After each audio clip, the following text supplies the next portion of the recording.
tous et toutes. C'est un grand plaisir de vous voir aujourd'hui parce que les enjeux sont importants, puis je pense que c'est important aussi qu'on nous soyons là aujourd'hui.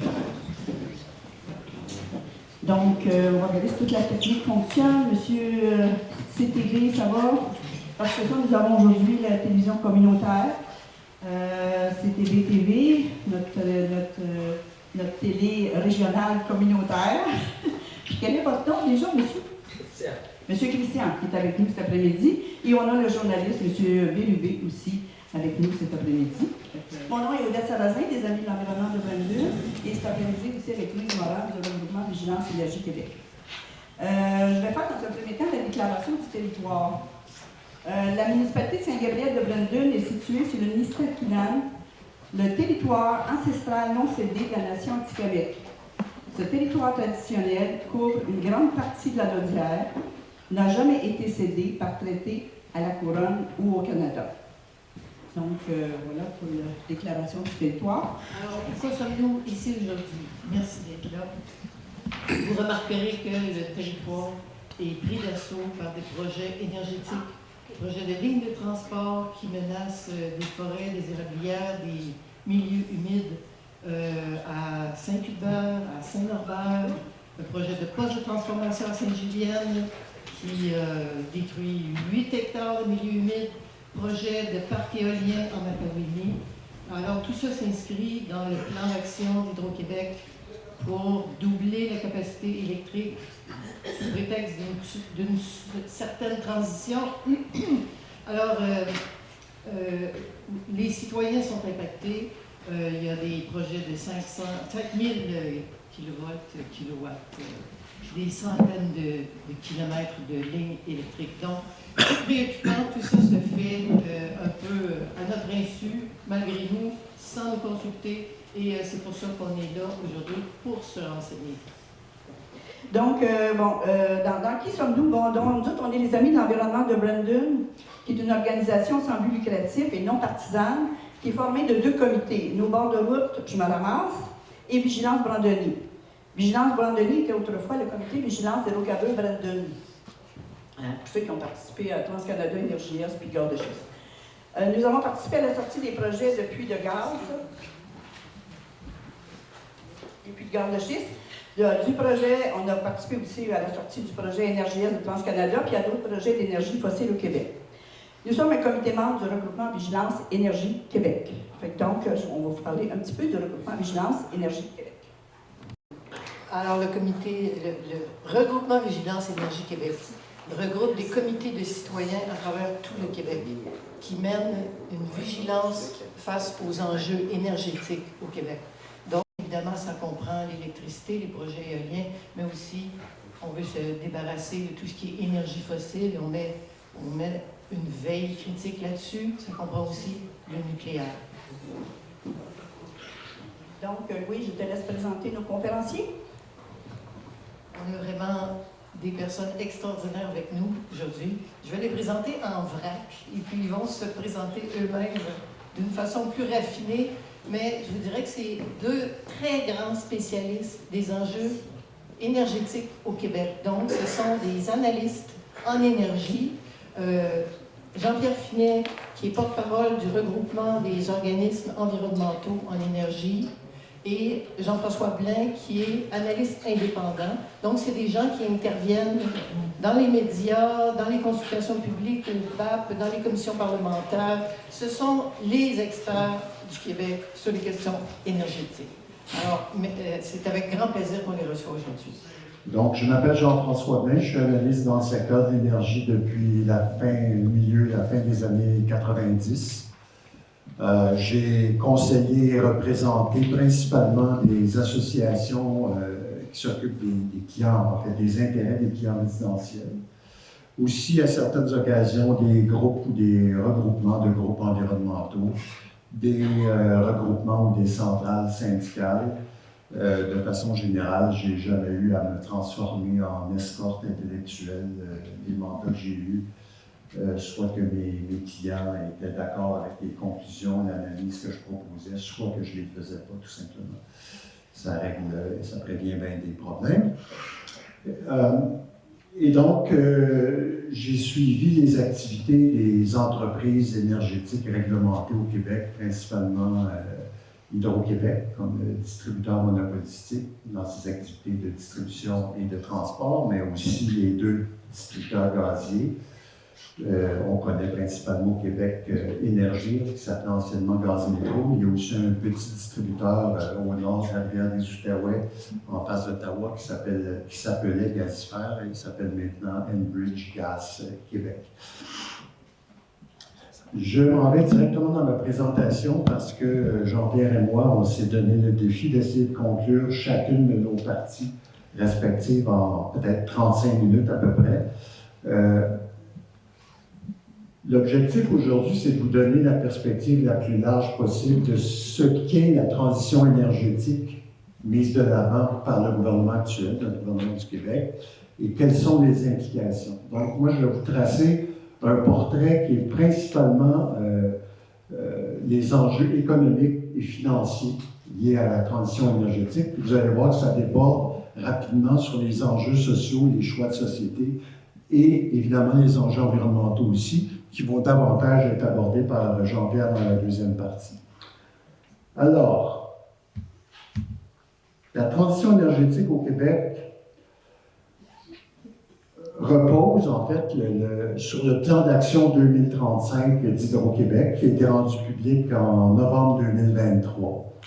Ça consiste en fait d'ici 2035 à rajouter environ 8 à 9 000 mégawatts de puissance additionnelle, de capacité d'équipement de production additionnelle, qui fourniront éventuellement jusqu'à 60 TWh de plus d'énergie que ce dont on dispose déjà sur une base annuelle.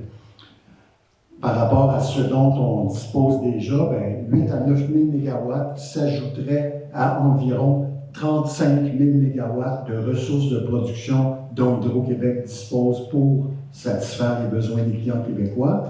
Et 60 TWh d'approvisionnement par année s'ajouteraient aux 195 TWh dont nous disposons aujourd'hui en 2025. C'est-à-dire 180 TWh de consommation annuelle, plus environ 15 TWh de perte de transport et de distribution, évidemment, qui doivent être couvertes par les approvisionnements fournis. Ce plan de développement-là, c'est seulement la première phase de ce que le gouvernement prétend être, en tout cas la décarbonation du Québec, à l'horizon 2050. Et cette décarbonation-là pourrait requérir, évidemment, selon la façon dont on l'a fait, entre, dans les plus faibles estimés 50 ou 100, mais possiblement jusqu'à 150 ou 200 TWh de production d'électricité additionnelle. C'est ce qui est le narratif, la prétention du gouvernement et d'Hydro-Québec actuellement. Hydro-Québec se gouverne à l'intérieur d'un scénario de 150 TWh d'électricité additionnelle à l'horizon 2050, donc environ 60 TWh par décennie, 60 TWh d'ici 2035, 60 autres TWh additionnels d'ici 2045, et puis il en restera une trentaine pour 150 au total à aller chercher en 2045 ou 2050. Ça, c'est les balises générales. En 2024, la consommation d'électricité au Québec a été de 177 TWh seulement, ce qui correspondait à 190 TWh, incluant les 7,3 % de perte de transport et distribution que j'ai déjà mentionné. Ça, c'est les balises générales. Si on regarde maintenant qu'est-ce qui s'est passé dans les 20 dernières années et qu'est-ce qu'on nous propose comme scénario de croissance à partir de 2025, on a ici le graphique qui représente pour les années 2003 à 2023 la progression de la consommation totale d'électricité au Québec, tout groupe de clients confondus. Et donc, on passe, comme vous voyez, de à peine plus que 163 ou 164 TWh en 2023 d'ailleurs, on a la valeur qui apparaît, donc 167 TWh en 2023, consommation réelle, totale, en 2003, 167, et en 2023, on était rendu à 177 exactement. On est resté au même niveau en 2023 et 2024. Et donc, il y a eu à peu près 14 TWh de croissance sur une vingtaine d'années.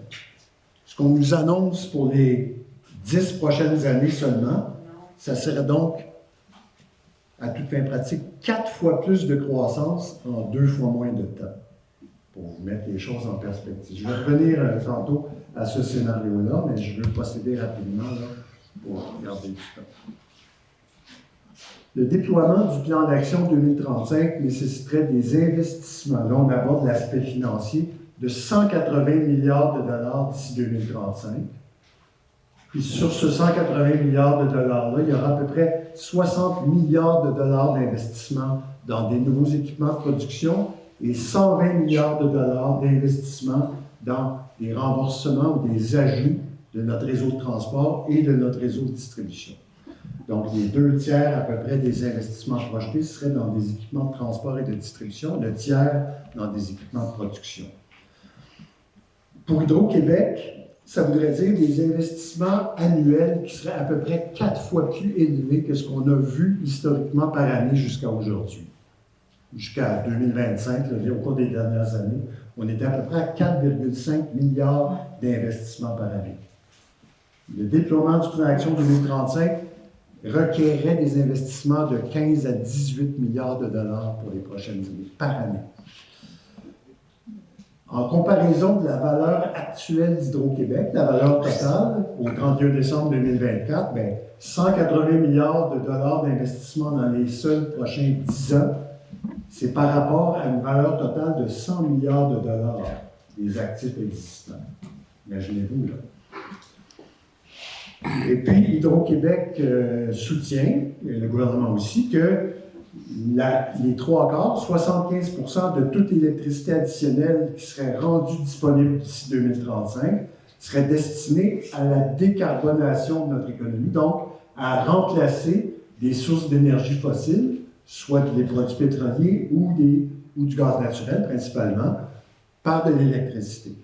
Alors que 25% seraient consacrés au développement industriel et nouveaux investissements dans des nouvelles filières.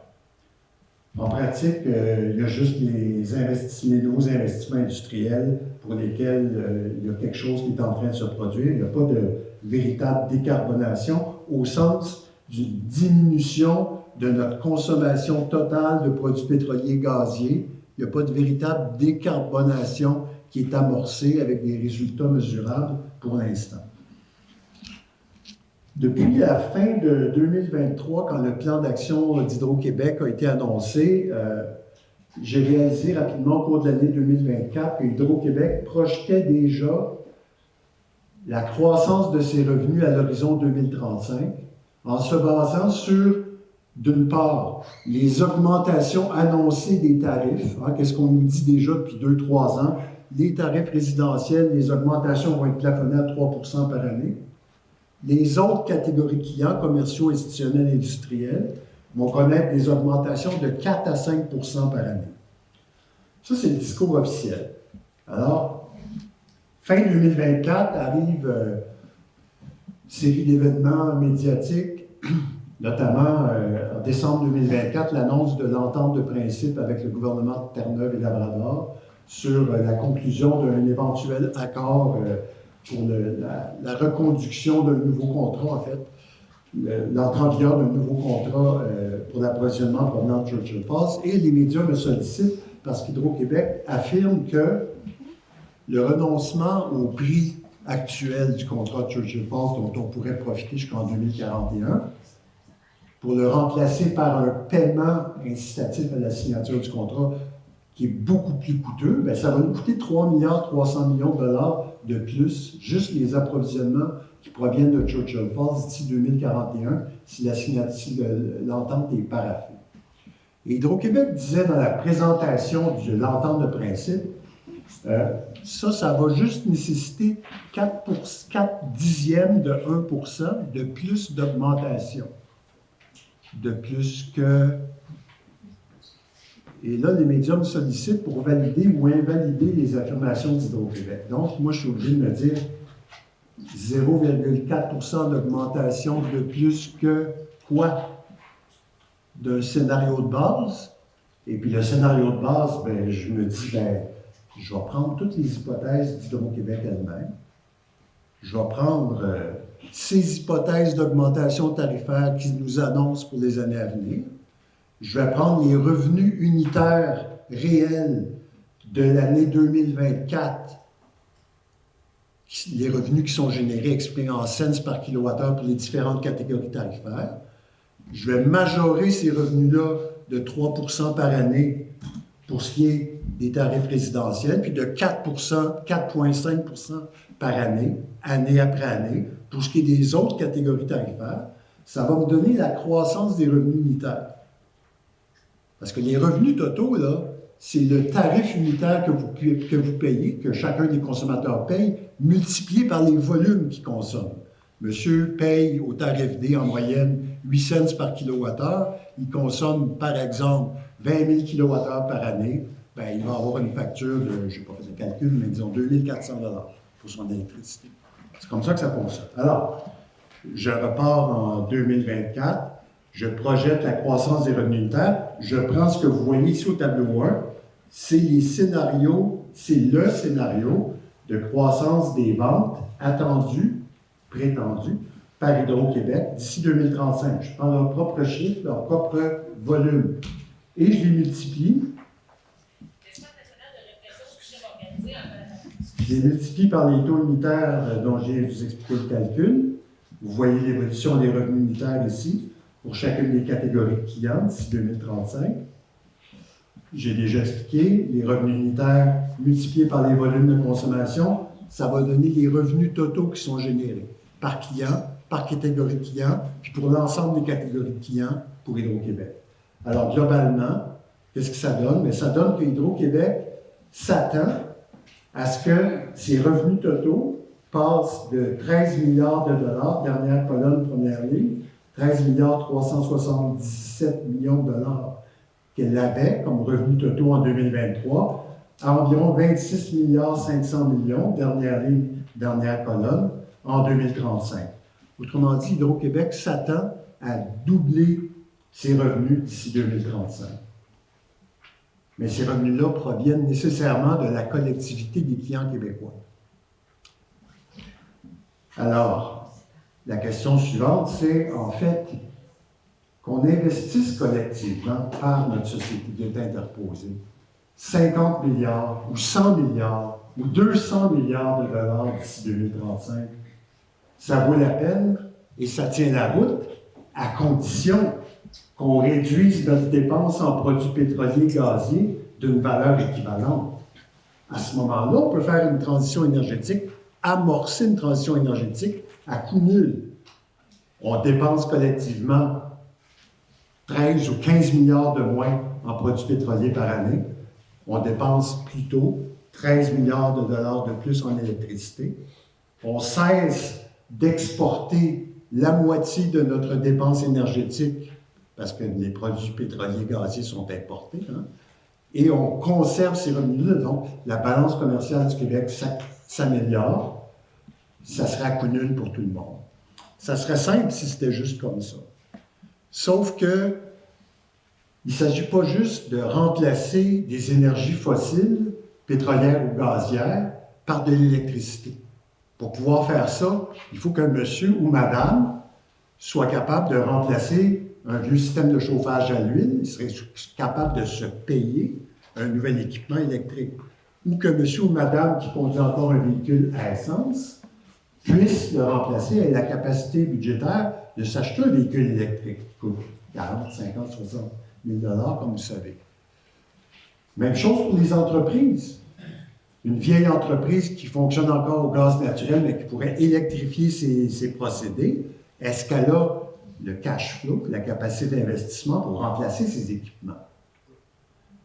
Vous voyez, c'est la capacité de faire la transition, d'implanter les procédés, les nouvelles machines, les nouveaux véhicules qui fonctionnent à l'électricité plutôt qu'avec les énergies fossiles, n'est pas uniformément répartie. c'est pas juste la capacité de faire cette transition-là qui n'est pas uniformément répartie. C'est le bénéfice économique qu'on peut tirer d'une transition. Par exemple, monsieur chauffe encore à l'huile de chauffage, il dépense 3 000 $ par année en huile de chauffage.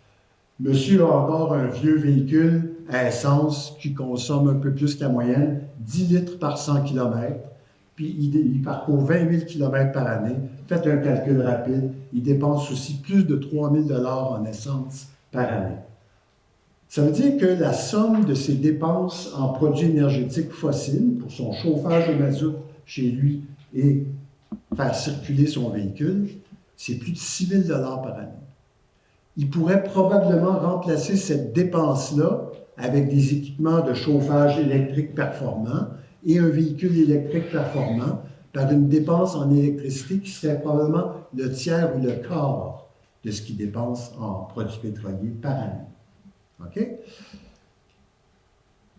Mais par exemple, madame habite dans un milieu urbain, c'est une mère monoparentale avec 2 enfants, elle vit dans un grand centre urbain, elle n'a même pas de véhicule, elle se déplace en transport en commun et son logement est chauffé à l'électricité.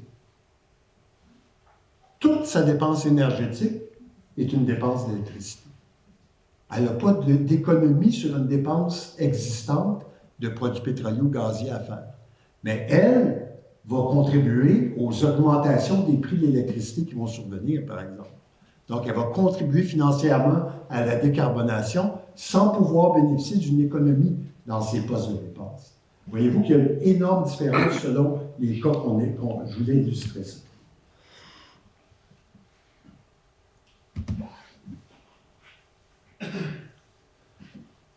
Quand on regarde j'ai appelé ça la mise en scène sur laquelle repose le déploiement du plan d'action 2035 au Québec, il y a certains constats qui ressortent. Le premier constat, c'est que la planification financière d'Hydro-Québec repose sur l'hypothèse que la croissance de ses ventes, ce que je vous ai montré, la courbe là, qui est 4 fois plus rapide que la croissance historique, là, que cette croissance des ventes-là va se réaliser à 100%. Le deuxième constat, c'est que même quand on simule la croissance maximum des revenus, que la réalisation de toutes les hypothèses au Québec a commencé par la croissance de ses volumes et la majoration des tarifs de 3% ou de 4,5% par année, année après année, même en simulant la croissance maximum de ses revenus qu'elle pourrait avoir d'ici 2035, j'ai dit tantôt, les revenus passeraient de 13 500 millions à 26 500 millions, les revenus doubleraient dans un monde idéal. Bien, ça ne serait pas encore assez pour récupérer la totalité des coûts qui impliquent le déploiement des investissements qui sont considérés. Le troisième constat, c'est que le moindre défaut de concrétisation, si ces prévisions de croissance là, se réalisent à 75% ou à 50%, puis que les volumes qu'elle vend réellement dans 5 ans puis dans 10 ans sont juste la moitié de ce qu'elle prévoyait, bien, les augmentations tarifaires de 3 puis de 4,5% ne seront pas suffisantes pour générer les revenus qui vont lui permettre de récupérer tous ses coûts d'investissement, tous ses coûts d'exploitation.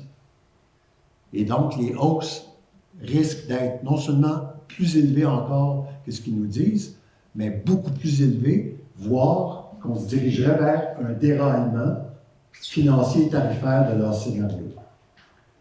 Et ça, la très, très, très faible probabilité que leur scénario de croissance se réalise, c'est le plus gros risque de déraillement financier et tarifaire auquel le plan d'action 2035 d'Hydro-Québec expose la collectivité.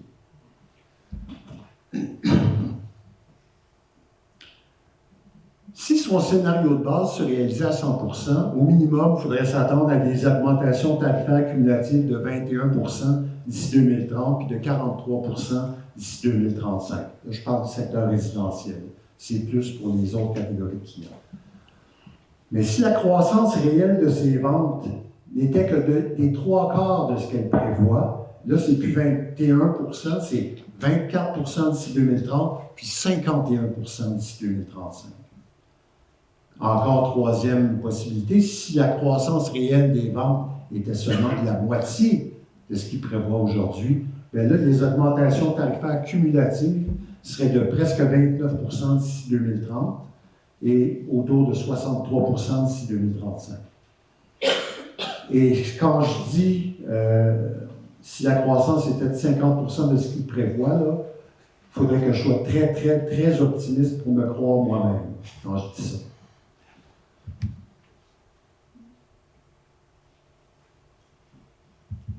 Alors, deux questions importantes qui ressortent. Est-ce qu'il va être possible de générer suffisamment de revenus additionnels avec les hausses tarifaires qui sont déjà annoncées pour récupérer les coûts additionnels, la totalité des coûts additionnels impliqués par le déploiement du plan d'action 2035?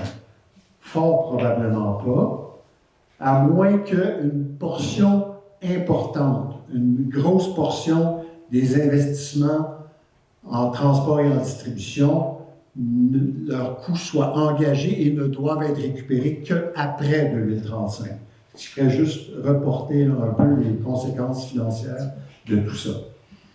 Deuxième question, ça va être quoi en moyenne les augmentations tarifaires qui vont être requises, là, selon toute probabilité, des différents secteurs de clientèle pour couvrir les coûts additionnels du plan d'action 2035?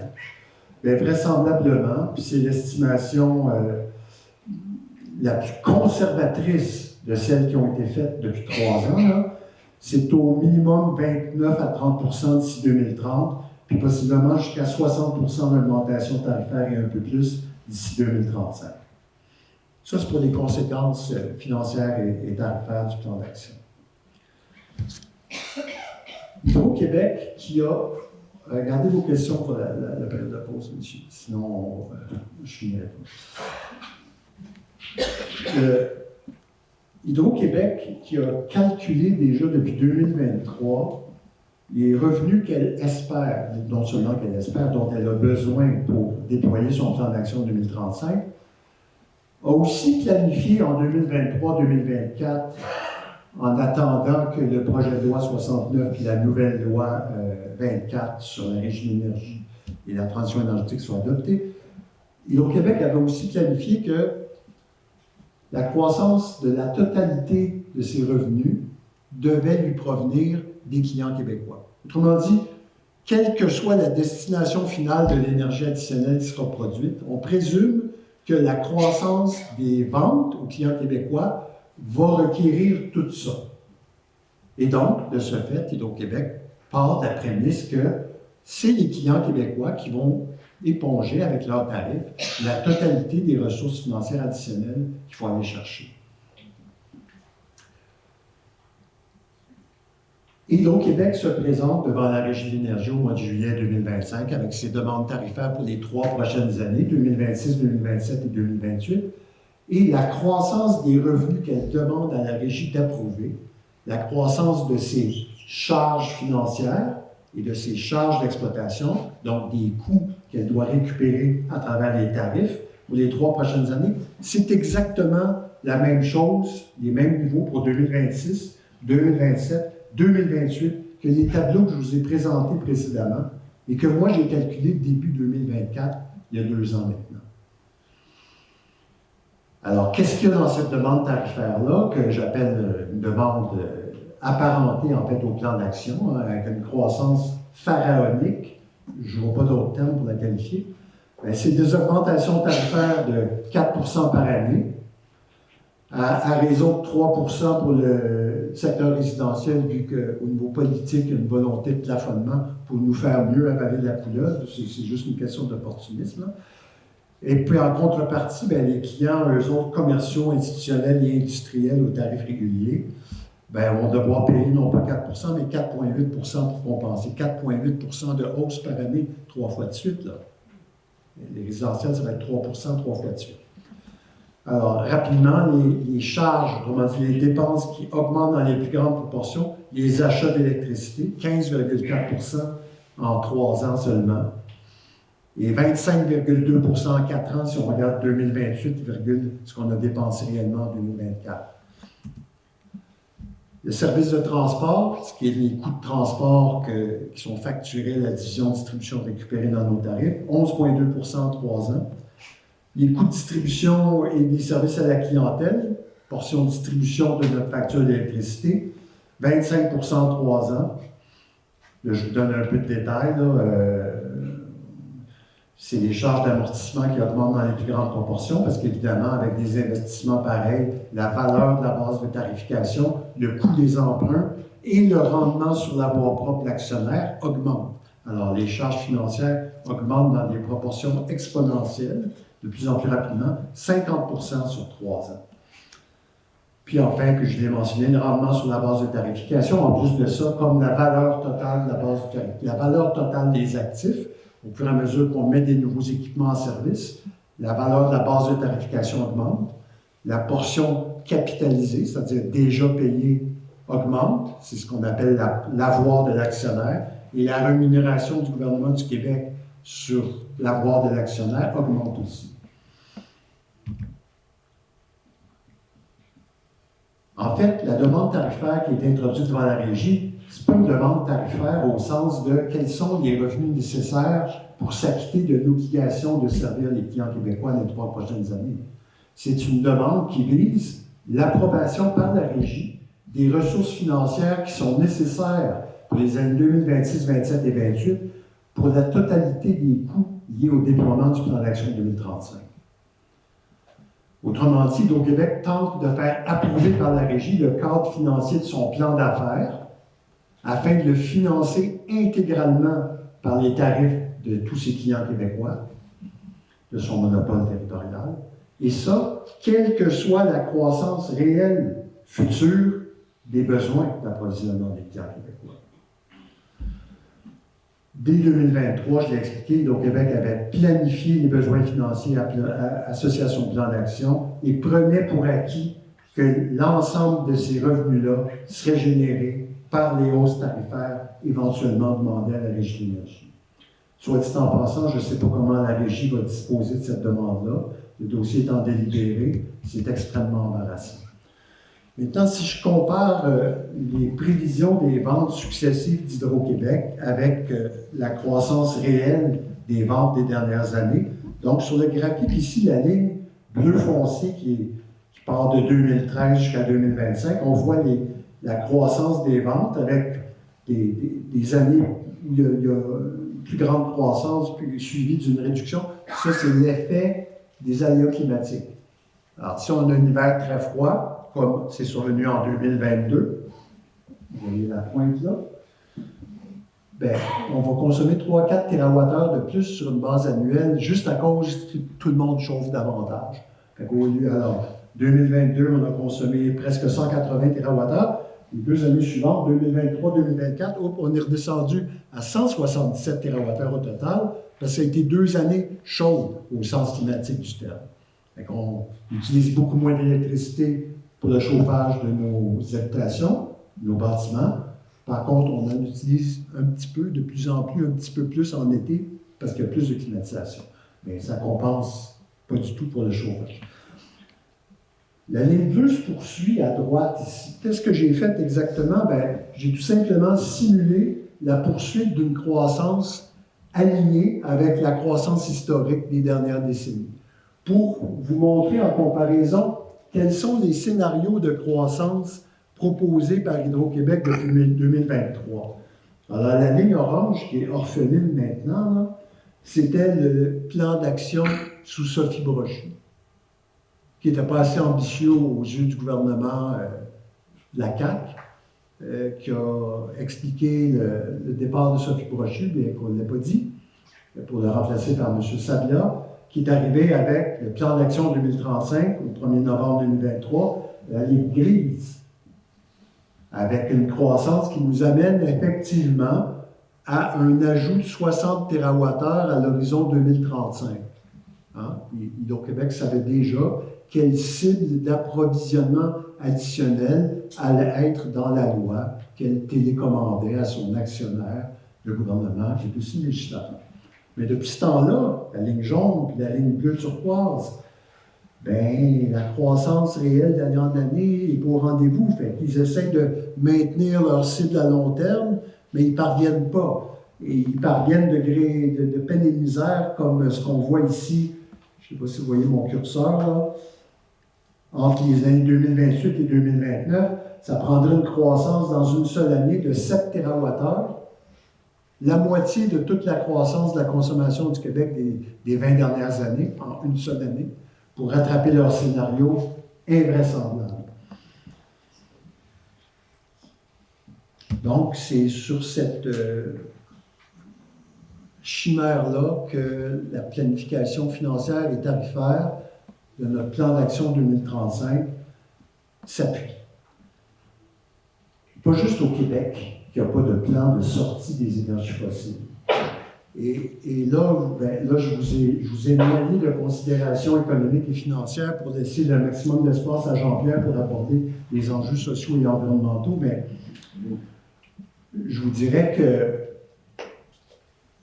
en absence d'un plan contraignant, garant de résultats, ça veut dire pas juste des mesures incitatives, pas juste des subventions à l'achat de véhicules électriques, des mesures contraignantes, pénalisantes pour les entreprises et les ménages qui continuent malgré tout à consommer des produits pétroliers. Ça prendrait quelque chose qui soit même un peu coercitif. Évidemment, ce n'est pas payant politiquement. Il n'y a pas un gouvernement de pays industrialisé, occidental en tout cas, et on a tous des gouvernements qui croient en la croissance, qui s'appuient sur une notion de l'économie très orthodoxe, à mon avis dépassée. Et ces gouvernements-là voient dans la transition énergétique alléguée, d'abord et avant tout, une grande occasion d'investissement dans les énergies renouvelables. Je dirais même une foire d'investissement, à grand renfort de subventions publiques et supportée par les collectivités à travers leurs tarifs d'électricité. Donc, pas de plan de sortie des énergies fossiles au terme de la 30e conférence des Nations Unies sur les changements climatiques. Un engagement réel, au sens politique, là, vers un tel objectif demeure largement compromis par les intérêts divergents des pays producteurs d'énergie fossile, des pays en voie de développement, qui ont des intérêts très différents, et qui sont souvent les plus menacés par les changements climatiques, et les intérêts des pays industrialisés, qui voient surtout une occasion de développement économique. On est dans ce groupe-là, nous autres, là, Québec et Canada.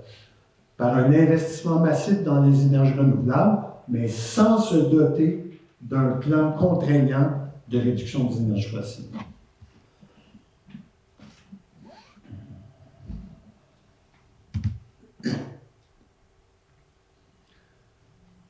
Quand je regarde ce que l'Agence internationale de l'énergie elle-même prévoit comme scénario, à l'horizon 2050, si les politiques publiques et gouvernementales actuelles étaient toutes mises en force, là, en application, si toutes ces politiques-là étaient mises en application, même si toutes les intentions annoncées se traduisaient par des projets de loi et des mesures concrètes, ben, en 2050, il y aurait eu une croissance de 59% de la quantité d'énergie renouvelable consommée, mais on consommerait toujours autant d'énergie fossile. Le pétrole, la consommation de pétrole aurait au mieux cessé d'augmenter pour à peine réduire. Le gaz naturel, presque la même chose. En fait, même le gaz naturel, encore considéré par bien des États comme une énergie de transition, aurait augmenté de 70 hectajoules à 82 hectajoules en 2050. Il y a juste le charbon, en fait, qu'on aurait abandonné à peu près dans une proportion de 20%. Mais bref, on consommerait en 2050 encore autant d'énergie d'origine fossile, 291 hectajoules versus 293 en 2023. L'urgence climatique n'aurait pas été résolue. Le niveau des émissions de gaz à effet de serre n'aurait pas diminué, mais on aurait augmenté de presque 80 à 90% la charge financière associée à l'usage de l'électricité. les collectivités auraient supporté ça. Ça, c'est la perspective de l'Agence internationale de l'énergie, reproduite de façon synthétique et fidèle. Il y a 3 façons pour les gouvernements d'envisager la transition énergétique d'un point de vue économique et financier. La première, c'est ce que j'appelle l'approche la plus radicale. Il faut se rendre compte que si on veut sortir le pétrole et le gaz naturel, les énergies fossiles, de nos usages, de notre économie, bien, normalement, là, c'est parce qu'il y a une urgence climatique. Et cette urgence-là, elle est causée par les émissions atmosphériques liées à l'usage des énergies fossiles. La logique économique fondamentale, qui repose le principe cardinal en régulation économique, c'est le principe de causalité des coûts. Si on agissait dans le respect de ce principe-là, on réinternaliserait dans le prix de vente du pétrole et du gaz la valeur totale des dommages qu'ils causent socialement, environnementalement et même économiquement maintenant, compte tenu de la valeur gigantesque des dommages causés par les événements climatiques qui se multiplient. Ça serait le principe de causalité appliqué strictement. Le problème, c'est que si on fait ça, bien, là, on crée de très, très grosses tensions entre les parties de population les plus pauvres, qui sont les plus captives des vieux usages, des vieilles formes d'énergie fossile et qui n'ont pas les ressources financières pour changer leur véhicule ou se payer un nouveau système de chauffage. Ils n'ont même pas la capacité financière, pour bien les ménages, de payer la portion qui n'est pas subventionnée. Hein? Alors, cette approche-là,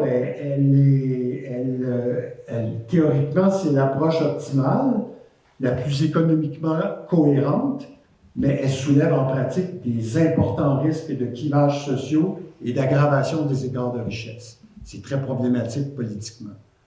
À l'opposé, c'est totalement absurde d'investir dans nos équipements, notre secteur électrique, et d'augmenter le coût de l'usage de l'électricité et de faire porter au prix de l'énergie propre qu'on prétend vouloir favoriser le coût d'une décarbonation qui est causée par les énergies sales, sans avoir le courage politique de dire non, le prix de l'essence, là, c'est pas 1,50 $ que c'est supposé être.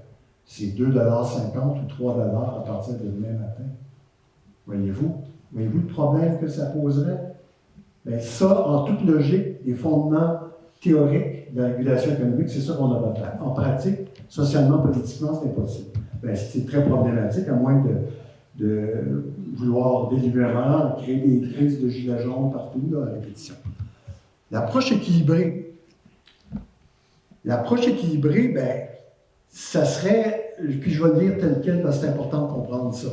Dans la mesure où l'élimination progressive des énergies fossiles va de toute façon requérir le remplacement par de l'énergie renouvelable, propre, non émettrice, la disponibilité importante de quantité additionnelle d'énergie renouvelable va être requise. Puis il va y avoir des investissements colossaux qui vont être rendus nécessaires. Et puis les prix de l'électricité, bien, vont augmenter de toute façon. Ça, on n'y échappera pas.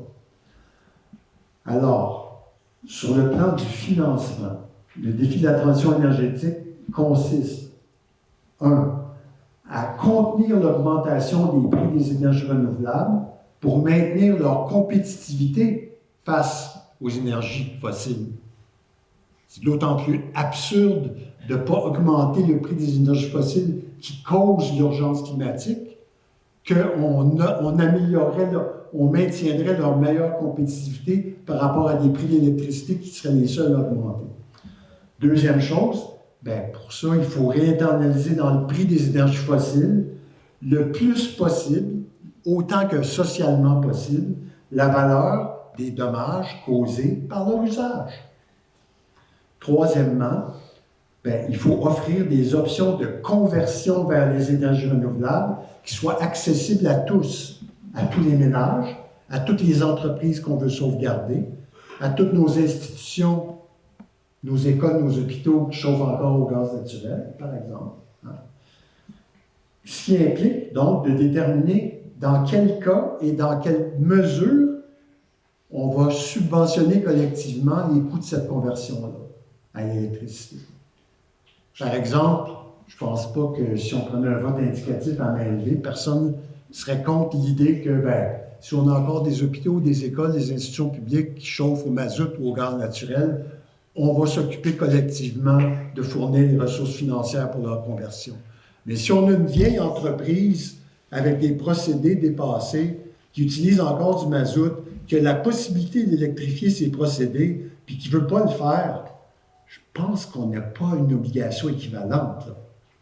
Ou encore, si on a un autre Volt ou autre entreprise patentée qui vit sur le bras des subventions publiques, là, des start-up non viables, là, qui débarquent au Québec, est-ce qu'on devrait vraiment leur offrir une note d'électricité au coût moyen, c'est-à-dire à 5 cents le kilowattheure, plutôt qu'au prix, au coût marginal que notre prochain kilowattheure qu'on va devoir acheter va nous coûter?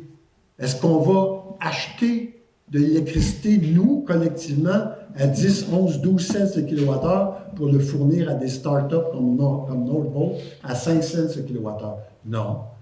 S'il s'agit vraiment de nouvelles filières rentables dans des nouveaux secteurs d'économie prometteurs qui récupèrent la pleine valeur de leurs coûts et la production de leurs produits dans le marché, point.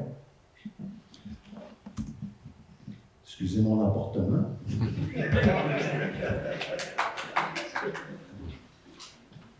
L'approche à haut risque, c'est celle qu'on a choisie au Québec. Ça consiste à lancer un grand projet d'investissement dans les énergies renouvelables sans avoir adopté et sans être prêt à déployer en contrepartie un plan de réduction des quantités d'énergie fossile consommées, avec des objectifs quantifiés à des échéances déterminées, des mécanismes de suivi et de reddition de comptes, pour qu'on s'ajuste dans 2 ans, puis dans 4 ans, puis dans 6 ans, si on n'a pas atteint les cibles ou si on est capable de faire mieux. Une approche comme ça, c'est un scénario catastrophe sur tous les plans. Ça va se traduire par une augmentation importante des coûts des énergies renouvelables, celles qu'on serait supposé favoriser, sans diminution en contrepartie des sommes dépensées dans les énergies fossiles, ni même de leurs coûts, et sans véritable décarbonation de l'économie, ni aucune résolution, pourtant urgente, des enjeux climatiques. Dans ce pire des scénarios-là, qui est celui qui est sur la table au Québec, au Canada aussi, l'augmentation des prix de l'électricité ne contribuera pas à la transition énergétique. Cette augmentation-là va interfinancer les profits d'investisseurs industriels comme Nordvolt et la poursuite as usual de l'utilisation des énergies fossiles. Autrement dit, on va interfinancer avec l'augmentation de nos coûts d'électricité, la perpétuation de l'usage des énergies fossiles. C'est le pire des scénarios. Voilà, ça conclut ma partie de présentation.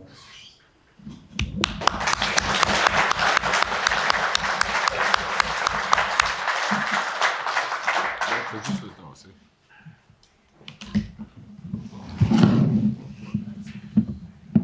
Puis il est ici. Autre question?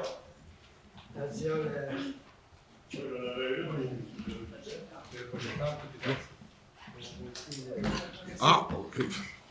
Ah, excuse. Mais on peut prendre quelques On peut questions prendre Ouais. peut-être 2 ou 3 questions courtes, puis Ouais, en ouais. garder d'autres pour la période principale. Alors, dans l'autre, les mains sont levées.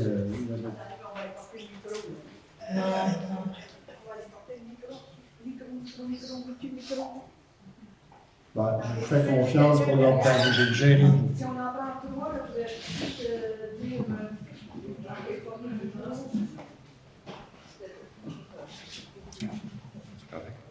Un, deux.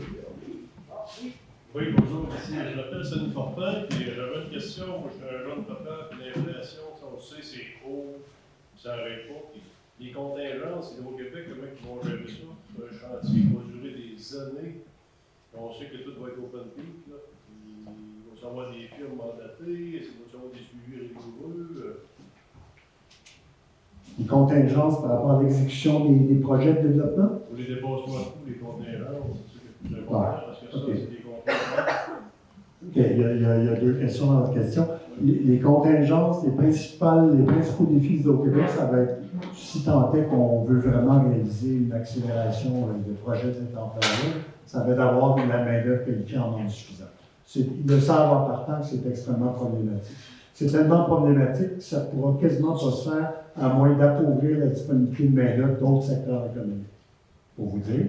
Puis, les dépassements de coûts, on a une tradition bien établie chez Hydro-Québec où n'importe quel projet d'1 million de dollars ou d'1 milliard a des contingences de l'ordre de 15 à 30-40 %.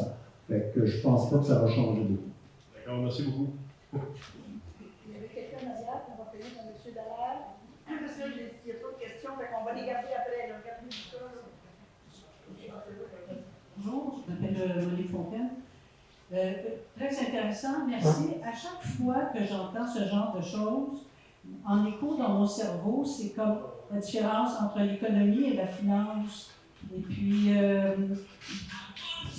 me semble que j'essaie de comprendre, je sais que c'est une question un peu candide, mais elle revient toujours dans mon cerveau. Vous utilisez le mot l'économie, là, pour moi, c'est infiniment plus large que le retour sur investissement, puis la bourse, on va dire. Oui. C'est une question très large que je vais essayer de tasser en 20 ou 30 secondes. Quand on parle d'enjeux économiques, on parle de coûts de revenus, de bénéfices ou de pertes. Quand on parle de finances, on parle de tous les mécanismes comptables qui sont mobilisés pour assurer la fructification du capital, la fructification d'un avoir, de votre épargne, par exemple. Le problème principal qui s'est développé d'un point de vue économique depuis, disons, les années 80-90, c'est que la part des capitaux en circulation à l'échelle planétaire qui sont dans la sphère financière, c'est-à-dire en bourse, et qui servent uniquement sur des bases spéculatives à alimenter leur propre fructification, la part des capitaux totaux qui est dans la sphère financière est rendue plus importante que la part des capitaux qui est investie pour produire des biens ou des services tangibles. Alors, tant que nos gouvernements n'auront pas le courage d'imposer des gains financiers dans la sphère financière à des taux beaucoup plus élevés que l'impôt sur le revenu des travailleurs ou que l'impôt sur les sociétés qui mettent en marché des biens et des services, ceux qui ont de l'argent, ceux qui ont de l'argent à investir, ont toute la liberté, tout le loisir de la mettre en bourse, de faire des placements, de calculer leurs risques et de mettre finalement l'argent uniquement au service de sa propre fructification. Moi, quand je parle d'économie, je ne dis pas il faut réformer ou il faut corriger ce modèle économique-là. Je dis il faut renverser ce modèle économique-là.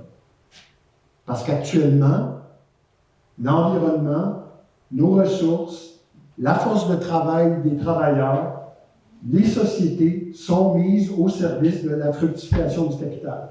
Il faut remettre le capital à sa place et le mettre au service des êtres vivants, des collectivités, de la société et de l'environnement.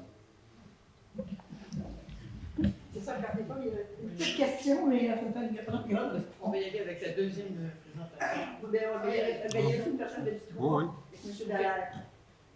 Oui, excuse, M. Blain. J'essaie de me mettre un petit peu dans la peau de quelqu'un à l'Hydro-Québec.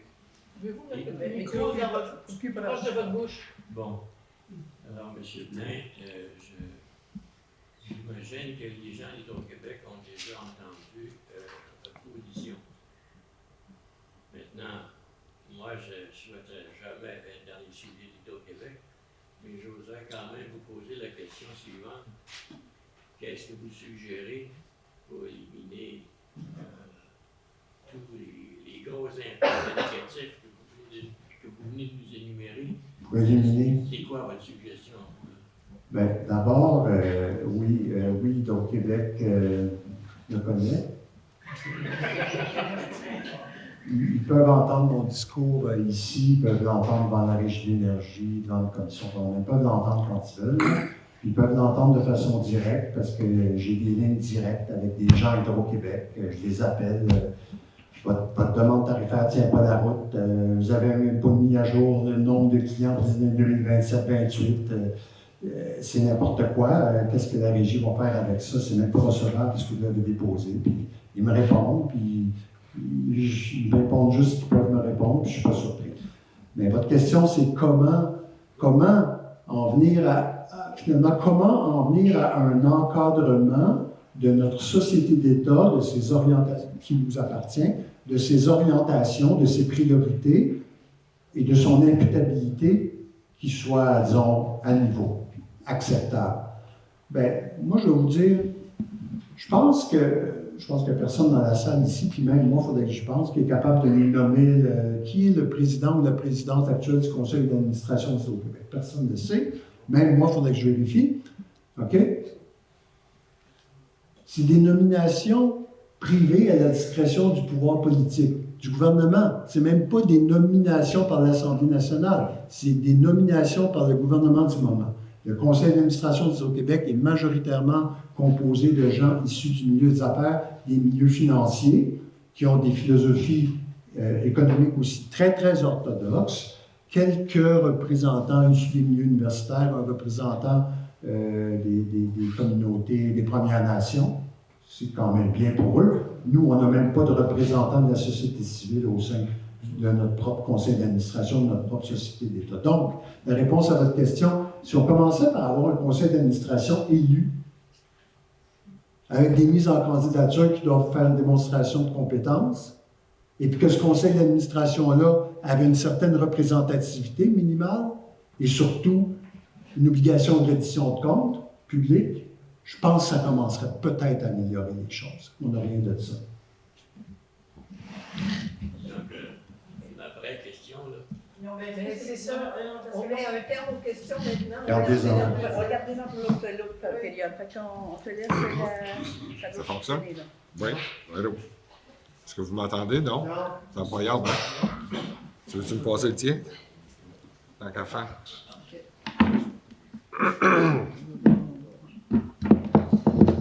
Merci. Oui, c'est bon. Ah, maintenant, oui. Ben, bonjour. Oups. Comme ça va être bien. Bon, parce que je m'ajusterai. Ben, je suis Jean-Pierre Finet. Je suis aussi analyste avec Jean-François à la Régie de l'énergie. Je suis analyste externe pour le regroupement des organismes environnementaux en énergie. Porte-parole aussi du groupe, mais aujourd'hui, je parle en mon nom. Le regroupement des organismes environnementaux en énergie, c'est 9 associations, dont le regroupement Vigilance Énergie Québec, Greenpeace, Nature Québec, Fondation Rivière, Regroupement pour la surveillance du nucléaire et cohabitation, Canot-Kayak Québec, l'Association québécoise des médecins pour l'environnement et, il m'en manque un, Coule pas chez nous. Là, j'ai dit les 9. Le regroupement existe depuis la création de la Régie de l'énergie. Ça a été créé pour ça d'ailleurs. Moi, je collabore avec le ROA depuis 12-13 ans. Et on intervient principalement devant la Régie de l'énergie dans les causes tarifaires et les plans d'approvisionnement d'Hydro-Québec et d'Énergie, quelquefois de Enbridge aussi en Outaouais. On intervient aussi dans les causes par les commissions parlementaires puis les bureaux d'études sur les BAP, les bureaux de sciences publiques sur l'environnement. Donc, c'est ça, on intervient souvent dans les mêmes dossiers. Jean-François représente des intérêts des consommateurs, moi, les intérêts environnementaux. J'ai préparé une plus courte présentation que Jean-François. J'espère que ça ne vous décevra pas aussi, mais je ne suis pas aussi volubile. Mais, donc, je vais mettre ça en diaporama. Ça va revenir après. Oui, c'est ça. Mais, donc, c'est ça. j'ai mis un peu les informations que Jean-François vous a déjà dit par rapport à Hydro-Québec. Par rapport à Hydro-Québec qui prévoit que la consommation doublera d'ici 2050. On parle de rajouter de 150 à 200 TWh. Sophie Brochu parlait de 100 TWh. Il y avait un rapport de Dunsky qui parlait de 137 TWh pour décarboner l'économie. Mais on voit là-dedans que finalement, décarboner, c'est pas assez. Le gouvernement voit une opportunité pour faire de la croissance verte, qu'on appelle. Donc, mais aussi, il y a 50 milliards là-dedans de ce qui est prévu, qui est pour améliorer la qualité du service. Il y a un sérieux problème de fiabilité du réseau. On l'a vu encore récemment au cours des dernières semaines. Mais il y a des régions, entre autres dans l'Outaouais aussi, puis même ici pas loin, qui sont vraiment pas choyées. Hydro-Québec a négligé son réseau, l'entretien de son réseau au cours des dernières années, de l'aveu même de Michael Sabia.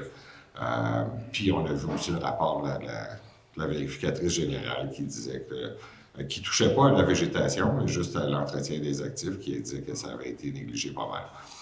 Il faut dire que l'adoption du projet de loi 34 à l'époque, à mon avis, n'a pas aidé, qui limitait les hausses de tarifs à l'inflation. Et ce qu'on avait dit en commission parlementaire, entre autres au ministre Julien, c'est qu'Hydro-Québec doit avoir les revenus suffisants pour pouvoir opérer. Sinon, si on exige autant de dividendes de la part d'Hydro-Québec, il va falloir qu'ils coupent quelque part, puis ça risque d'être dans l'entretien du réseau. C'est pas mal ça qui est arrivé aussi. On parle aussi d'accroître l'efficacité énergétique. On dit qu'on veut aller chercher 21 TWh. Il faut dire que le potentiel, l'étude de potentiel est dépassée. On inclut là-dedans aussi les panneaux solaires pour à peu près 1 TWh. Puis les panneaux solaires, en passant, c'est pas de l'efficacité énergétique. On peut mettre un panneau solaire sur une passoire, ça demande une passoire énergétique. Donc, Hydro-Québec fait ça, entre autres, parce qu'il considère l'efficacité énergétique comme une perte de revenus, puis il nous recharge la perte de revenus dans les tarifs. Puis c'est un peu ça qu'ils veulent faire aussi avec les pertes de revenus qui vont résulter de la production solaire d'électricité. Donc, c'est ça, on avait parlé, Jean-François a dit aussi qu'on veut augmenter la production de 60 TWh, soit de 8 à 9 000 MW. En fonction d'un scénario de 75 de décarbonation, 25 d'industrialisation. C'est une prétention qui est insoutenable, premièrement. Hydro-Québec n'a aucune autorité sur l'octroi des blocs de 5 MW et plus. Donc, ils parlent un peu à travers le chapeau, ils promettent quelque chose sur laquelle ils n'ont aucun contrôle. C'est une prétention fallacieuse aussi parce qu'il n'y a aucun bloc de plus de 5 MW qui a été alloué à la décarbonation à ce jour. D'ailleurs, il y avait un projet de 23 MW résidentiel à Saint-Bruno qui n'a pas été accepté parce que les critères, entre autres, c'est le développement économique. Puis un projet résidentiel, ça n'a pas autant d'impact sur le développement économique. Il y avait une usine aussi, je ne sais pas si vous vous rappelez, les Forges de Sorel, qui avait besoin de 2 blocs de 8 MW pour convertir des chaudières au gaz vers l'électricité. Et le ministre leur a dit non, puis même Benoît Charette, à l'époque, disait que c'est normal de refuser des projets de décarbonation. Il y a quelque chose qui ne marche pas quelque part, là, tu sais. Donc, c'est ça, c'est complètement farfelu qu'Hydro-Québec promette ça. Premièrement, c'est pas Hydro-Québec qui promet ça, ça devrait être dans une politique énergétique. Ça devrait être le gouvernement qui dise mais il y a tant qui va aller à la décarbonation puis tant à l'industrialisation.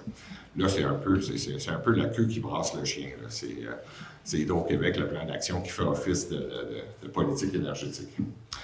Hydro-Québec, même dans le plan d'action 2035, souscrit à la politisation des tarifs du gouvernement. Ils disent que, la volonté du gouvernement de limiter les tarifs, ils ne disent pas à 3 là, mais ils disent on vit très bien avec ça,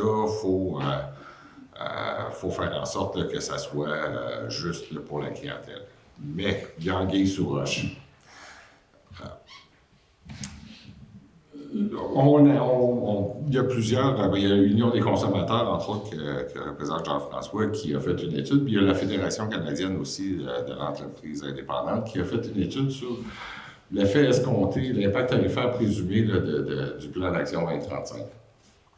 Et ça, justement, c'est sans compter l'effet d'éventuels surplus. Jean-François vous en a parlé tout à l'heure, mais il y a un article dans la loi sur la Régie de l'énergie qui dit que En cas de surplus, il faut acheter la nouvelle production qui est beaucoup plus chère que celle des réservoirs qui est déjà amortie, là, notre énergie patrimoniale qui nous coûte à peu près 3-4 cents ces temps-ci.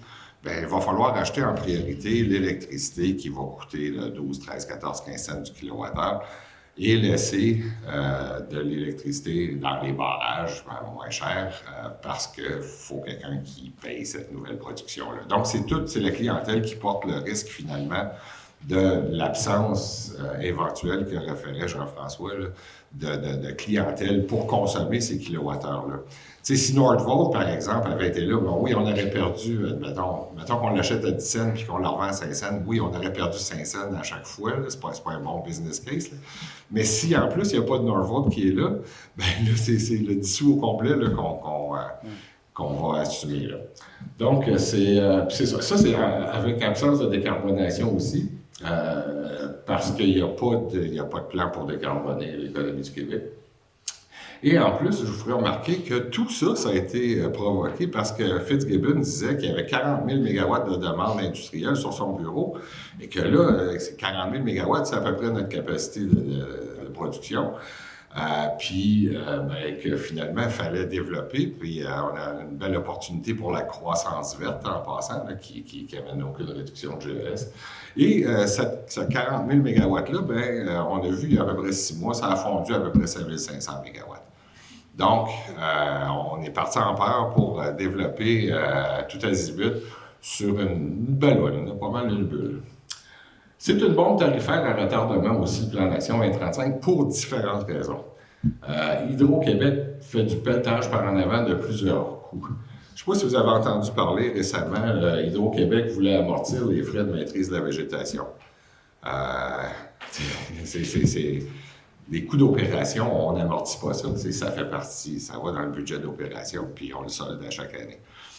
Hydro-Québec dit ça va prendre de 5 à 7 ans pour repousser, fait qu'on va l'amortir de 5 à 7 ans. Donc, ça fait en sorte qu'on abaisse artificiellement les tarifs pour essayer, pour les premières années, pour essayer justement que le plafonnement à 3 % des tarifs domestiques fasse pas trop mal à la clientèle commerciale et industrielle. Donc, on retarde l'impact tarifaire dans le temps. Mais en 2030, 2032, tout ça, cet avantage-là est disparu, puis en plus, on paye les intérêts là-dessus. Donc, nous, au ROAE, initialement, la Régie a décidé, avait approuvé la demande d'Hydro-Québec d'amortir ces frais de maîtrise de la végétation-là. Mais nous, on pense que ça fait juste leur donner plus de temps pour continuer à nous mettre le bras dans le tordeur. Et on est allé en révision de cette décision-là et on a gagné. D'ailleurs, il y en a peut-être qui ont vu l'article d'Hélène Barry qui disait non, couper des arbres n'est pas un investissement. Et Hydro-Québec n'a pas aimé ça et a amené le dossier en Cour supérieure. Donc, on est en Cour supérieure contre Hydro-Québec là-dessus. Et donc, ça fait en sorte que finalement, ils ne pourront pas pelleter par en avant ces coûts-là. Ce qui va avoir un impact à la hausse sur les tarifs, mais qui va être amorti par une autre décision là, de la Régie. Là, je ne vous empêcherai pas là-dedans. Il y a aussi les compensations des pertes de revenus pour des distributeurs gaziers pour l'entente de Biénergie. Énergir, puis Gazifère aussi, Enbridge Gas Québec ont accepté de perdre des volumes en convertissant leurs clients, qui est 100% chauffage au gaz, vers la Biénergie. Donc, ils vont perdre à peu près 70% de leur volume. Sauf qu'Hydro-Québec va compenser ces pertes de revenus-là. Donc, c'est tous vous autres, via vos tarifs, qui allez donner de l'argent pour finalement faire en sorte que les tarifs de gaz n'augmentent pas trop. Jean-François tantôt dénonçait avec raison qu'on met tout l'odieux sur l'électricité propre qu'on veut pourtant favoriser. Puis Énergie, eux, ça ne leur dérange pas que leurs tarifs augmentent, mais en autant que ceux d'électricité augmentent davantage. Je dis des fois à la blague, là, c'est pas grave si on est dans le jungle puis qu'on rencontre un lion, là, c'est pas important qu'on court pas vite, plus vite que le lion, c'est important que moi je cours plus vite que vous. Donc, il y a ça. Tantôt, Jean-François faisait référence aussi à Churchill Falls. Churchill Falls aussi, c'est un impact tarifaire qui est qui est retardé, mais qui va venir s'ajouter à l'impact tarifaire dû à la hausse des coûts de transport et de distribution. Il y a la conversion de la centrale thermique de Bécancour aussi, en centrale de pointe, qui coûte cher déjà. C'est juste de convertir une centrale de base en centrale de pointe, c'est un coût de conversion. Mais en plus, Hydro-Québec va utiliser du gaz naturel renouvelable. Va payer du gaz naturel renouvelable, parce que c'est vrai, il y en a 5 de GNR en théorie dans le réseau. Mais moi, j'appelle ça du gaz de comptable. Vous pouvez, si vous êtes client d'énergie, choisir de payer 100 de gaz naturel renouvelable. Ce que vous avez, c'est la même chose que votre voisin. C'est juste pour vous donner une bonne conscience. Donc, Hydro-Québec, c'est une autre façon, d'ailleurs, en achetant du gaz naturel renouvelable, d'énergie, ça va venir réduire les frais de socialisation du gaz qui est renouvelable, qui n'est pas vendu par Énergie à sa clientèle. Donc, ce qui n'arrive pas à vendre sur le marché volontaire, bien, il faut qu'il partage la facture à tout le monde. Donc ça va. C'est une autre façon pour Hydro-Québec de venir un peu à la rescousse d'énergie. Il y a la compensation aussi des nations autochtones qui va entrer en ligne de compte, etc. Donc tout ça, c'est des impacts tarifaires qui vont se faire sentir au cours des prochaines années, qui vont venir s'ajouter à ce que Jean-François vous présentait dans les différents scénarios, ou même si 100 de la production était consommée. Mais ça va être encore pire si c'est moins que ça. Donc, j'ai mis un petit bout sur la loi, les lois. Il y a ça c'est la loi assurant la gouvernance responsable des ressources énergétiques. C'est le projet de loi 69 là, qui est maintenant connu sous le nom de loi 24. Il est basé en grande partie sur le plan d'action d'Hydro-Québec. Comme je vous disais tantôt, c'est vraiment la queue qui brasse le chien. C'est pas normal. On n'a même pas de politique énergétique. Ça vient politiser les tarifs d'électricité. On a créé la Régie de l'énergie il y a une trentaine d'années exactement pour arrêter de politiser les tarifs d'électricité pour que ça soit une régie indépendante après un processus qui établisse de façon juste et raisonnable les tarifs. Mais là, le gouvernement a décidé de tout bousiller ça. Et nous, on est en désaccord avec ça. La plupart des experts sont en désaccord avec ça aussi. Vous avez sûrement entendu Pierre-Olivier Pinault aussi, d'ailleurs, et Sylvain Audette des HEC. On a signé une lettre commune ensemble comme quoi le gouvernement devrait se tenir le plus loin possible de ça. Ça réduit les pouvoirs de la Régie de l'énergie en l'alignant aussi pas mal sur différents types de décisions. Ça amène la révision tarifaire des tarifs d'électricité. Bon, avant, on était à chaque année, on est passé aux 5 ans avec le projet de loi 34. Là, on est revenu aux 3 ans. Mais quand même, c'est un casse-tête. Pour Énergie, les plans d'approvisionnement, c'est aux 5 ans. Pour Énergie, on passe de 1 an à tous les 3 ans. Et encore là, il y a des mécanismes pour ajuster ça au cours des 3 ans. La loi, le PA 69 a été adopté sous Bayon, incluant 52 amendements de dernière minute, dont un pour rendre rétroactif la hausse de tarif à 3 au 1er avril 2025.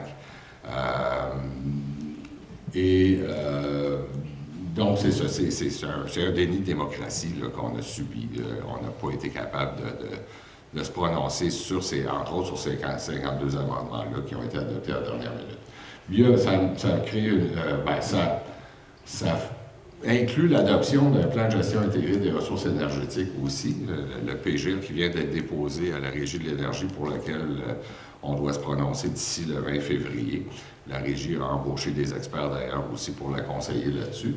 Mais vous voyez qu'on fait les choses à l'envers. Je vais y arriver à la prochaine diapo, mais on a passé une loi, on a adopté qui est basée sur un plan d'action avant de savoir combien qu'on a de besoin d'électricité, puis on a fait les choses à l'envers, on a mis la charrue devant les bœufs.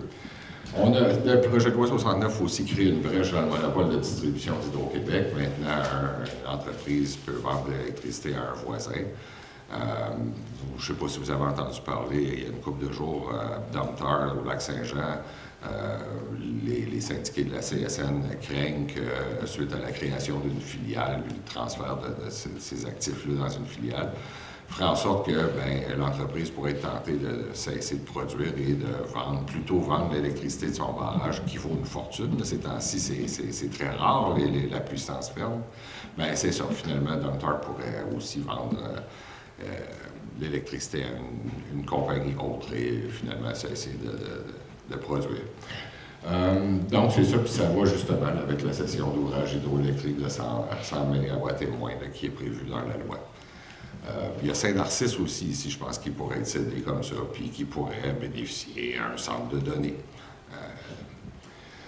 Il y a aussi le projet de loi 81, qui était la loi modifiant les diverses dispositions en matière d'environnement.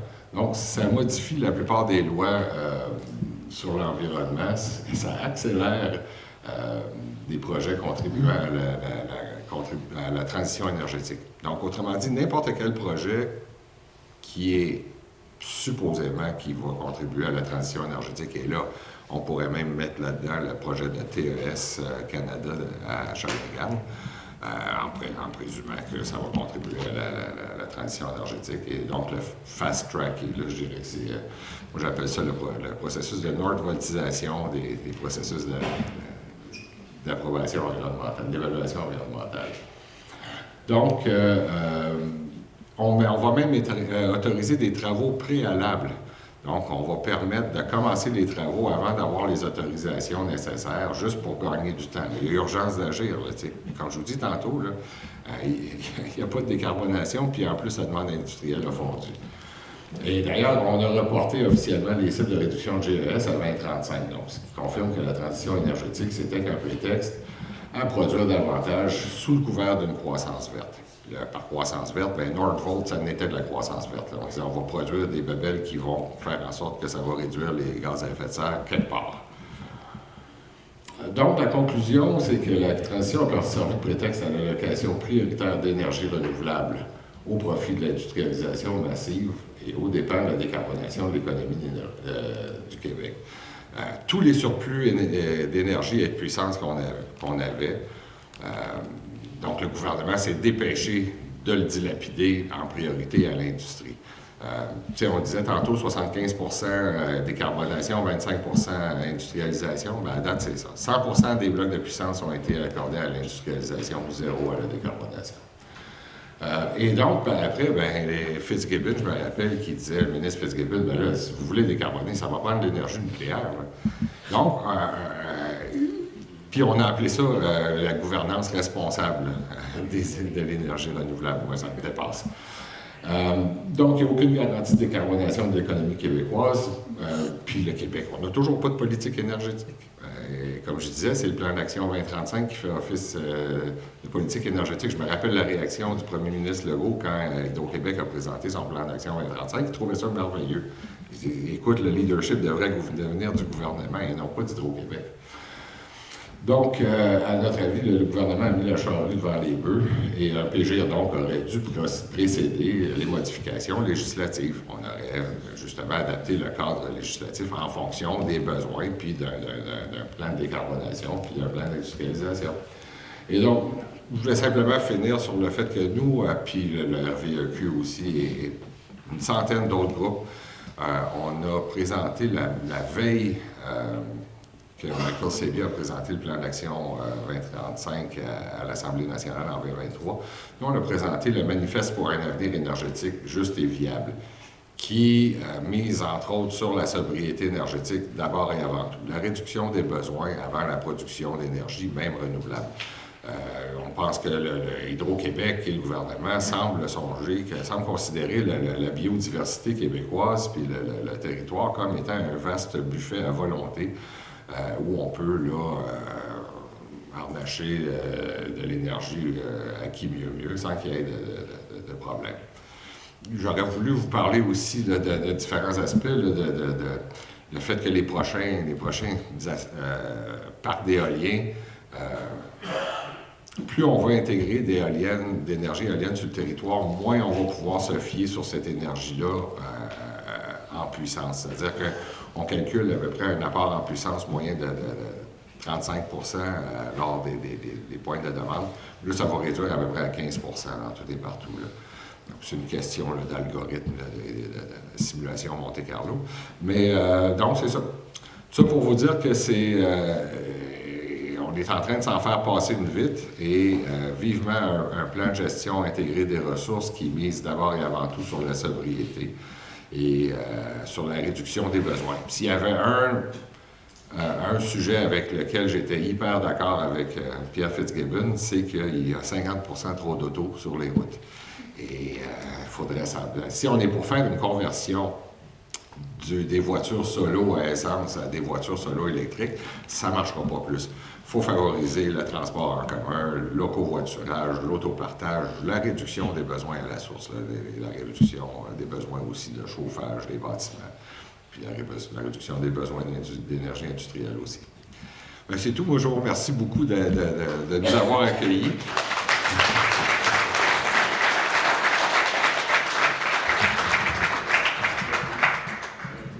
Oui, ça fonctionne. Fait que donc, ben, Louis, c'est ça, tu vas regarder qui lève la main, puis je donne les tours de parole. Oui, ça fonctionne. Oui, j'aurais une question. Oui. Ma question, ça concerne la part de l'éolien, la privatisation dans les prospectives annoncées. Comment est-ce que la privatisation vient influencer les bilans là-dedans? Je ne sais pas au juste à quel aspect vous vous référez, mais je peux vous dire que dans la stratégie éolienne d'Hydro-Québec, c'est déjà prévu que, on dit qu'on va faire des développements éoliens avec les communautés, que ce soit les communautés autochtones ou les communautés locales, les municipalités. Mais c'est déjà prévu, si vous regardez vers la fin du document, que les parts d'Hydro-Québec et celles des municipalités aussi ou des nations autochtones pourront être cédées à l'entreprise privée. Donc, c'est déjà prévu que... donc, soupçonnez-vous pas si il y a des entreprises, ou même, ça pourrait être la Caisse de dépôt, ou ça pourrait être Atkins Realis, ou ça pourrait être d'autres entreprises là, qui acquièrent des parts dans ces parcs éoliens-là. Donc, ça sera plus, finalement, public. Ça pourrait l'être, là, ça se peut qu'il y en ait qui gardent aussi, mais il y a une ouverture déjà dans la stratégie, puis c'est très possible que ça arrive. C'est une question vraiment importante que Louise introduit ici, puis j'étais surpris en nous écoutant que ni l'un ni l'autre, on ait pensé à aborder ce volet-là de la privatisation longue, finalement, de notre secteur électrique qu'on a nationalisé il y a plus de 60 ans maintenant.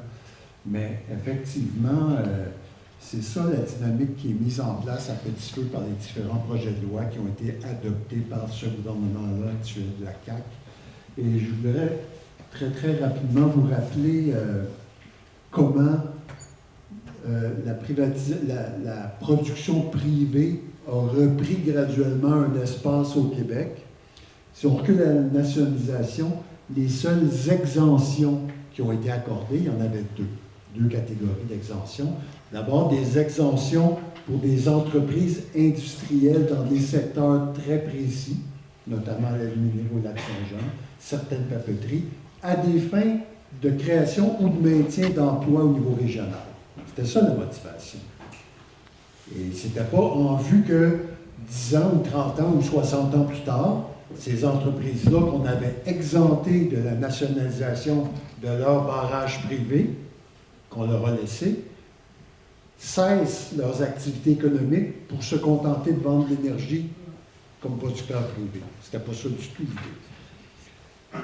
Par la suite, à partir du début des années 2000, il y a eu certains programmes de petits barrages hydrauliques qui ont quand même causé pas mal de tourments à pas mal de communautés, sur pas mal de rivières, dans pas mal de régions, qui ont soulevé beaucoup de contestations, y compris des contestations coordonnées dans les années 90.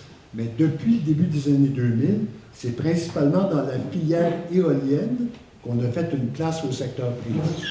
Donc, on a limité l'obligation d'Hydro-Québec de fournir les besoins québécois à un certain volume d'électricité annuel, qu'on a appelé le volume d'électricité patrimoniale, 179 TWh par année, là, incluant les pertes. À partir des années 2005 et suivantes, on utilisait pleinement le volume d'électricité patrimoniale, qui était le plafond d'obligation d'Hydro-Québec. Et donc, on a engagé Hydro-Québec Distribution pour le reste des approvisionnements qu'elle devait fournir, a engagé des achats qu'on appelle les achats post-patrimoniaux auprès de producteurs privés, principalement dans la filière éolienne. Ça, c'est la deuxième catégorie d'entreprises d'entreprises privées qui se sont réinsérées. Là, tout récemment, ce que Jean-Pierre amenait, c'est que les derniers projets de loi déposés, adoptés maintenant, dont le projet de loi 69, ouvrent la possibilité de vente directe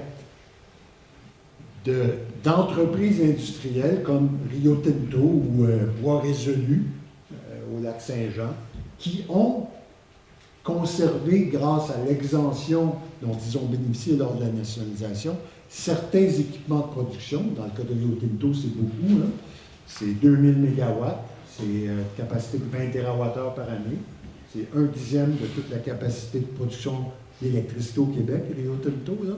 Soit dit en passant, le territoire autour du lac Saint-Jean, si vous dessinez le contour des bassins hydrographiques où coulent les rivières dont seul Rio Tinto utilise les forces hydrauliques pour produire elle-même son énergie, c'est un territoire, c'est une enclave territoriale au milieu du Québec, là, qui est équivalente presque aux 3/4 de la superficie du Nouveau-Brunswick.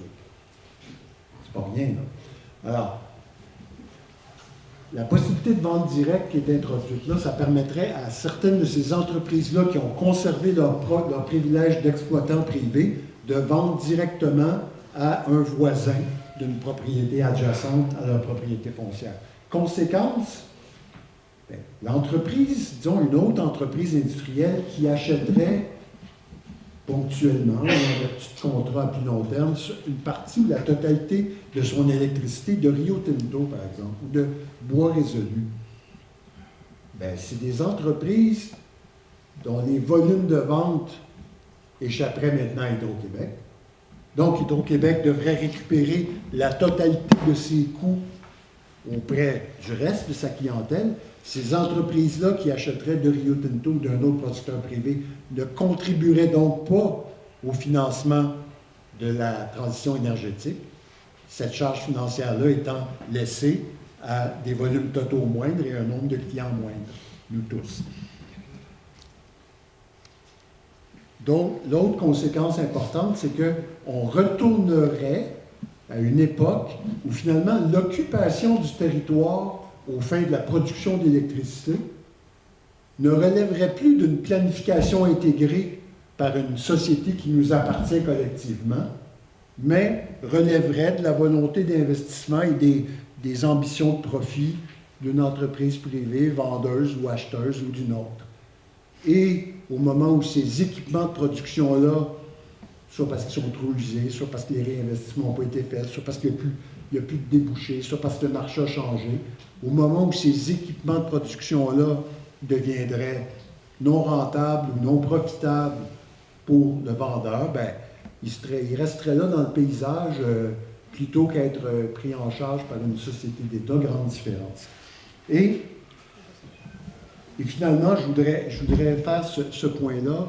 La conséquence de cette multiplication de partenariats, entre guillemets, entre des municipalités, une MRC, une communauté d'une Première Nation, des promoteurs privés, pour financer à partir d'intérêts particuliers et de capitaux privés, finalement, la suite de la production et du développement des infrastructures, y compris des infrastructures de transport en territoire québécois. Ce que ça menace, là, essentiellement, c'est la solidarité économique dont on a bénéficié depuis la nationalisation, hein? L'exclusivité du monopole public des bénéfices financiers de l'exploitation publique des ressources énergétiques sur notre territoire, via la propriété collective, et aussi la cohésion sociale dans les communautés, entre les communautés et à l'ensemble du Québec.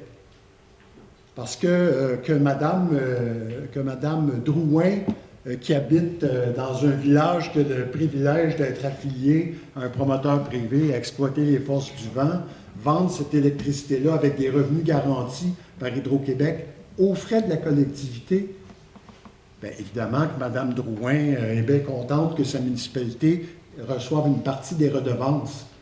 Mais de quel droit et en vertu de quel principe d'équité Mme Drouin de telle municipalité bénéficierait d'une partie des retombées financières et des bénéfices qui précédemment étaient redistribués universellement entre nous tous? C'est ça l'enjeu.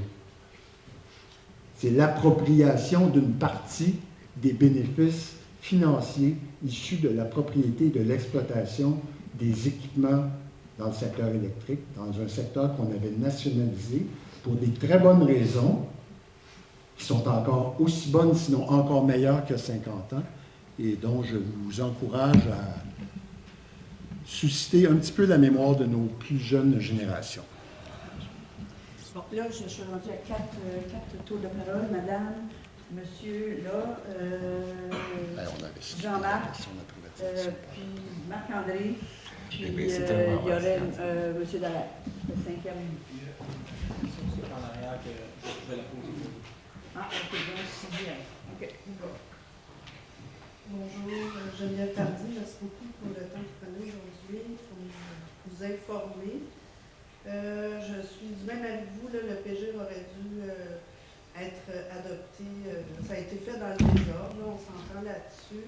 J'aimerais vous entendre, je sais que les consultations sur le PGIR ne sont pas terminées, mais j'imagine que vous avez eu le temps de le consulter peut-être en diagonale ou du moins en détail.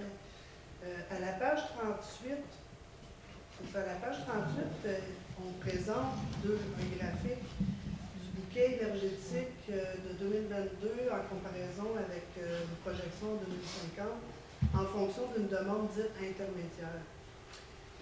Selon ce graphique-là, il est prévu de réduire le bouquet énergétique de produits pétroliers et énergies fossiles là, de 35% à 10% d'ici 2050. Au niveau des produits pétroliers, puis 14% pour le gaz naturel à 1%. Fait qu'on voit qu'ils projettent vraiment des grandes réductions. Mais là, moi, j'ai pas eu le temps de le lire. Fait que j'imagine que ces projections-là sont attachées à un plan de décarbonation qui doit exister, qui doit être annexé à ce PGIR en question. Est-ce que vous avez vu dans vos lectures quelque chose qui se rapproche d'une promesse quelconque? Bon, le document auquel vous faites référence, c'est le plan préliminaire qui a été soumis par le ministère à la Régie de l'énergie dans le cadre de la demande d'avis pour la ministre, l'ex-ministre, la future première ministre, ou son substitut, on ne sait plus trop, là, peu importe, ça pourrait être n'importe qui. Mais d'abord, première chose, cet avis-là de la Régie est attendu de façon très, très rapide, pour ne pas dire expéditive. La Régie va devoir le déposer d'ici le 1er avril. Le 1er avril, c'est aussi la date prévue dans la loi à laquelle la ministre ou son substitut va devoir soumettre son PGIR au gouvernement. Autrement dit, entre le moment où l'avis de la Régie sera déposé puis le moment où le PGIR va devoir être soumis au gouvernement, il n'y aura pas le temps d'être modifié, le PGIR. Alors, à toute fin pratique, il est déjà rédigé. Et puis, c'est une consultation symbolique pour que la ministre puisse dire « bien, je me suis conformé à la loi, j'ai demandé un avis à la Régie ». Bon, ça n'aura pas de conséquences. Dans le plan préliminaire, ce qu'on voit dans le plan préliminaire, je dirais de façon générale, c'est une très, très vive tension entre la ligne des fonctionnaires et la ligne politique du gouvernement. Parce que les fonctionnaires du ministère de l'Économie, de l'Innovation et de l'Énergie ont effectivement fait un bon travail. Ils ont élaboré 3 scénarios de composition du portefeuille énergétique à l'horizon 2050. Un scénario basé sur une approche très, très sobre, où on prioriserait les économies d'énergie, on prioriserait l'utilisation des technologies les plus performantes pour remplacer l'usage des produits pétroliers et qui nous mènerait à réussir à faire la majeure partie d'une transition avec seulement un ajout de 50 à 60 TWh, plutôt que 150 ou 200. Ensuite, ils ont déterminé quel serait un scénario moyen, puis quel serait un scénario complètement axé sur la poursuite du développement économique, sans prioriser la gestion de la demande, puis la réduction de nos besoins en énergie individuellement et collectivement. Ce qui fait défaut, parce que c'est le sens de votre question, c'est quel dispositif en pratique va permettre la réalisation des objectifs identifiés en vertu de un ou l'autre des 3 scénarios qu'ils ont élaborés. Puis ce dispositif-là, on ne l'a pas encore. Quand tantôt je disais, il ne s'agit pas seulement d'avoir des incitatifs, là, ça va prendre plus que ça va prendre des mesures coercitives dans une certaine mesure si on veut sortir de notre, j'allais dire notre dépendance, c'est plus qu'une dépendance, notre économie est encastrée dans l'usage des énergies fossiles. Alors, ce n'est pas une transformation mineure, là, ni collectivement, ni individuellement. Il ne s'agit pas juste de se dire, ben moi, je vais essayer de consommer moins de pétrole, là. Moi, par exemple, on est venu ce matin dans mon vieux véhicule de 15 ans, qui a presque 265 000 km au compteur, hein, et qui ne consomme pas plus d'essence qu'une Honda Civic. C'est un petit pick-up Ford Ranger 2011 avec une transmission manuelle et un moteur 4 cylindres. Ça ne se fait plus, les véhicules de même. Pourquoi ça ne se fait plus? Mais parce que c'est un véhicule tellement économique. Il n'y a pas d'électronique, il n'y a pas d'électricité là-dedans, il n'y a aucun système d'assistance, il n'y a rien de coûteux qui peut briser. Ce n'est pas payant pour le fabricant ni pour le concessionnaire. Des véhicules de même, c'est plus disponible. Supposons que vous voudriez, vous ou n'importe qui ici, là, changer de façon transitoire, un petit peu plus accélérée, parce que les véhicules électriques sont suréquipés, surdimensionnés, trop coûteux pour votre budget. C'est la réalité pour bien des ménages. Mais supposons que vous disiez, bien, pour les prochains 5 à 10 ans, là, je pourrais me rabattre sur un véhicule performant à essence. Ah ouais? Lequel? Nos gouvernements ont laissé tous les constructeurs sortir tous les petits véhicules à essence les plus performants, nommez-les tous dans l'ordre, là, Honda Fit, Nissan Micra, Toyota, ils ont tous disparu. Ils ne sont plus offerts. Alors, les fabricants automobiles ont simplement décidé de financer la transformation de leur plan de production industrielle, leur transformation pour la production de véhicules électriques, en mettant en marché les véhicules les plus surcalibrés, les plus suréquipés et les plus coûteux possibles. Puis on les a laissés faire. Je voulais simplement rajouter que c'est vrai ce que Jean-François dit, qu'on ne connaît pas la mécanique derrière cette réduction-là. Puis en passant, quand on dit qu'on réduit à 1 % du gaz naturel, c'est qu'on va le remplacer par du gaz naturel renouvelable. À 5 en tout cas. Donc, on sait pas. On sait que ils veulent le garder en pointe pour le chauffage des bâtiments. Là, puis nous, on pense qu'on devrait le garder seulement pour les usages industriels qui sont difficilement électrifiables. Mais aussi, donc, ça peut vouloir dire aussi qu'on va prendre, on présuppose que tout l'hydrogène produit par Test Canada, par exemple, va aller dans les camions, comme le projet de loi 81 le prévoit, là, puis ça n'existe pas, les camions en hydrogène. C'est un problème. Puis aussi, le 2/3 de la production irait pour fabriquer du méthane artificiel, là, du gaz naturel renouvelable artificiel, du e-gas. Et puis là, ça irait dans les tuyaux d'énergie. Puis eux, ils disent que c'est pour décarboner l'industrie. Mais c'est une blague. Là. Les industries n'en achètent pas du gaz naturel renouvelable parce qu'il est trop cher. Le prochain va être encore plus cher. Donc, c'est tous des scénarios qui peuvent sembler se tenir, mais tant qu'on ne connaît pas la mécanique en dessous puis la logique économique, ben c'est questionnable, mettons, comme scénario. Si vous avez des idées pour d'autres conférences, ils sont prêts à revenir. On peut cibler ce qu'on veut, ce qu'on aimerait discuter avec vous.